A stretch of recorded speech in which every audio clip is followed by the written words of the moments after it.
Na lepo, a svežo majsko soboto se je pred kmetijo Reichenau na obrobju kočevskega pragozda zbralo lepo število slovenskih voznic in voznikov, ki so se odzvali povabilu Mitsubishi Motors Slovenija na doživetje za volani novega Mitsubishi Outlanderja. Pri tem sodobnem priključnem hibridu za vse ceste in vsako vreme smo na to vklopili električni pogon in vozni program Makadam ter se z izkušeno vodičko Petro Draškovič-Pelc popeljali na zanimivo in poučno pot do obronkov veličastnega pragozda. Medvedov, volkov ali risov kljub skoraj neslišni vožnji po gozdni cesti v zavetju stoletnih krošenj nismo srečali, smo pa izvedeli veliko zanimivega o veličastnem kočevskem pragozdu in o Mitsubishijevem Outlanderju, enemu od najbolj učinkovitih, udobnih in okolju prijaznih cestnih terencev.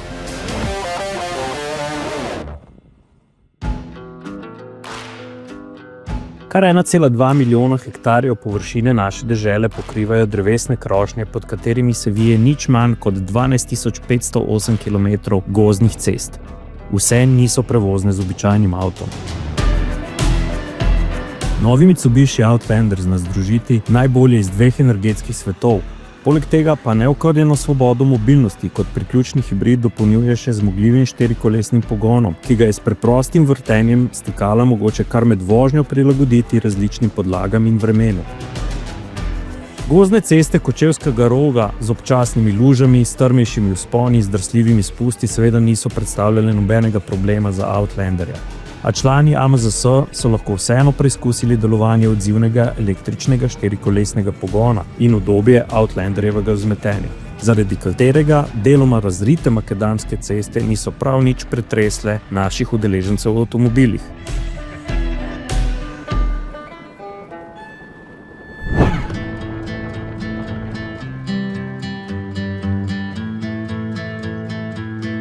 Udeležence naše zelene vozniške električne avanture je Mitsubishijev Outlander prepričal in celo osupnil s svojimi številnimi talenti. Voznice in vozniki so se z gozdnih cest vrnili navdušeni nad njegovim udobnim blaženjem in izjemno tiho vožnjo. Prepričal jih je tudi z energetsko učinkovitostjo oziroma majhno porabo in odzivnostjo pogona. Njegov 2,4-litrski bencinski motor ob pomoči dveh elektromotorjev na vsa 4 kolesa pošlje kar 225 kW največje sistemske moči in 450 Nm navora.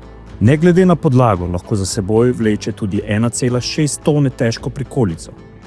Vse skupno zalogo goriva in elektrike pa v enem zamahu zmore prevoziti skoraj 850 km. Njegov pogonski akumulator zmogljivosti 22,7 kWh omogoča do 113 km neslišne tihe vožnje na elektriko. A višek shranjene elektrike je Outlander pripravljen tudi deliti. Da, elektriko na zahtevo preko 220-voltne vtičnice. Ni presenetljivo, da je požel toliko iskrenih nasmehov in zadovoljstva navzočih. Ja, odličen avto je. Super se pele, meni se dopade. Bi ga imel, bi ga zamenil za mojega. Najprej mogoče malo nelagodnosti, ker ni vseh teh ročic, katerih smo navajeni, ne? Ampak zelo hitro ugotoviš, da si v varnem kokpitu in da samo uživaš in si pozoren na cestišče, da pelješ tako, kot je treba. Vse ostalo je naredil on, čudovito počutek. Če vas vprašam zdaj, bi ročni menjalnik zamenjali za takle samodejni menjalnik? Ja, bi. Z veseljem bi. Jaz moram reči, da mi je zelo všečno. Kolikor sem gledal že malo, preden sem prišel sem gledal ene reviewje in v primerjavi s prejšnjimi leti mi je ta ful bolj všeč, bolj je agresiven, tak močen, res gleda tough, ne. To, kar smo prevozili, je bilo brez problema, ni imel nobenih problemov čez karkoli zapeljati. Občutki so krasni, edino stvar, kar pogrešam pri tej vožnji, je to, da bi mogli biti malo, ko rekel, nekega blata, da bi se te recimo res vrhunske tehnološki izdelki res izkazali. To so avtomobili za slabe razmere na običajnih cestah, ne. To niso avtomobili, ki bi se zapeljali na vlako. Za take razmere so to odlični avtomobili.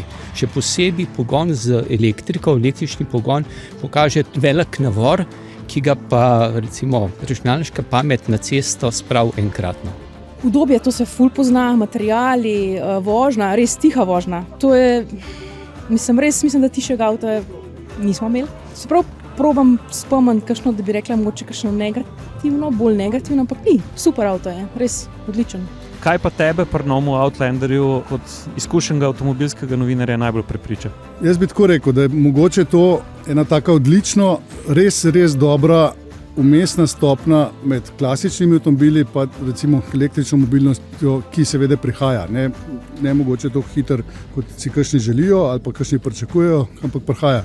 In to vmes, da imaš ti na elektriko recimo 100 km dosega, pomeni, da lahko čez teden ali pa na vsakodnevnih upravkih se seveda voziš z električnim avtom, ko pa seveda rabiš, pa dobiš avto z dobrim bencinskim motorjem in seveda z dolgim dosegom. In avto kot tak je seveda lep, je seveda ravno pravega formata, da lahko služi ne samo kot recimo družinski avto, ampak tudi mogoče kot delovni avto, kot uporaben avto. Ne vem, meni je avto super. Ne?